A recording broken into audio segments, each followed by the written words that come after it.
Hey guys, welcome back to Bible Fun with the Duns. Today we're studying Jeremiah chapters 47 and 48. Let's get started. Alright, so what I like from this chapter is how God's judgment will come to everybody. So Israel's enemies, like the Philistines, they have the Philistines in Babylon. Babylon has captured Israel, and it's not good for Israel. And they're like, yes, we beat them. And fun fact, at this time period, this is actually when Daniel, Shadrach, Meshach, and Abednego takes place. And so that's just a cool extra thing. So they're rejoicing because they're like, yes, we beat Israel. Because they think they're doing good. Huh? Yeah, they think they're doing good. But then God, he's like, your judgment is coming next.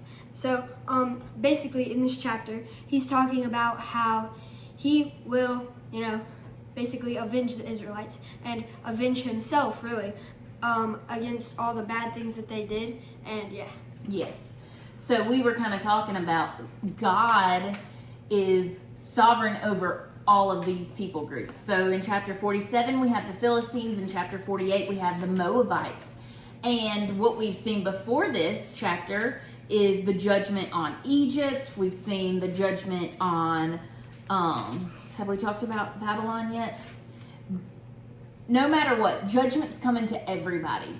And what we see, this is covered in all the prophecy pretty much. So we went from like kind of a chronological-ish picture of what's happening during Jeremiah's time, and now God is giving this word that he kind of gives to all the prophets, like, okay, so my people will receive judgment, but so will all of these people groups that have bullied them and attacked them over all of this time.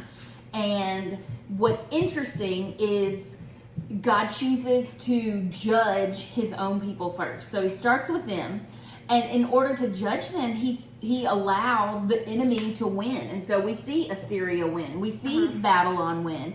And for a second, they falsely think, ooh, we're doing really good. Like, we must be doing life right. But God has mentioned a few times throughout even the book of Jeremiah, he has said, hey, Babylon, you're going to get your judgment. And here we see any people group that has come against God's people, that's what's happening. He's going to call them out, and he's going to tell them why they're receiving judgment, and he's a just God. I mean, it's a picture of this. So what I like to do when I see, oh my goodness, everyone's in trouble, what did they get in trouble for? I have learned, and I try to teach my kids, like, you don't have to be the one to make the mistakes to learn the lesson. You can learn those lessons through other people's mistakes. I like to teach them my own mistakes so that they can learn the lesson through mine. Let's not make the same mistakes. Let's grow and learn from all of that.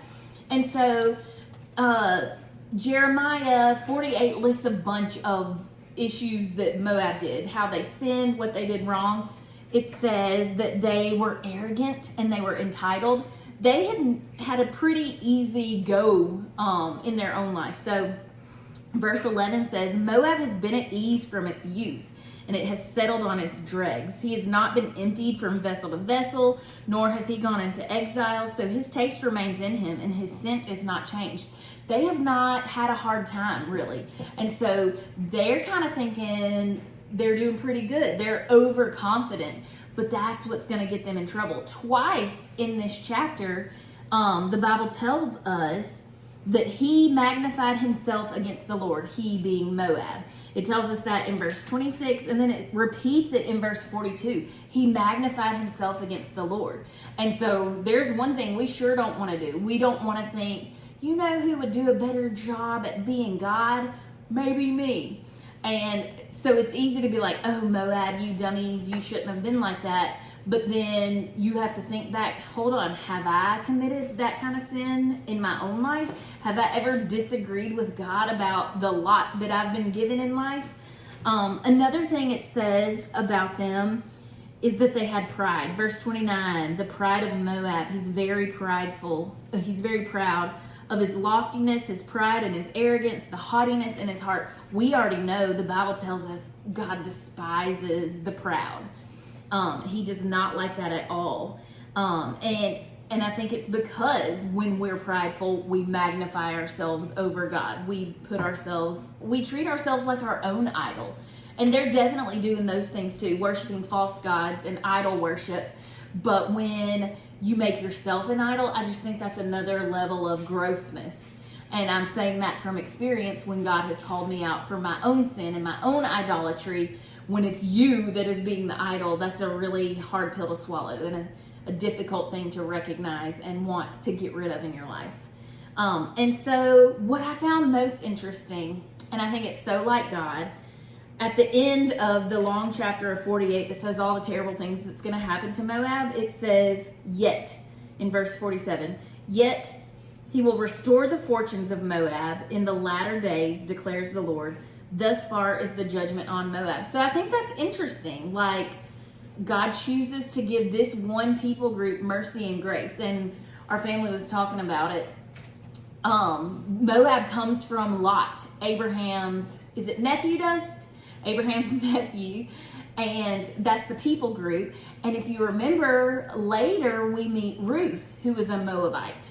And she's going to be part of Jesus's family. And so this is epic that God still, he has a remnant, even in the most sinful people groups. There's always the opportunity to repent and to turn to God and for salvation. So Jesus comes to save, his people. He goes to first the Jew, but then he goes to the Gentile, and he gives the opportunity to all to know him. And so I love what it shows about God's character in this chapter.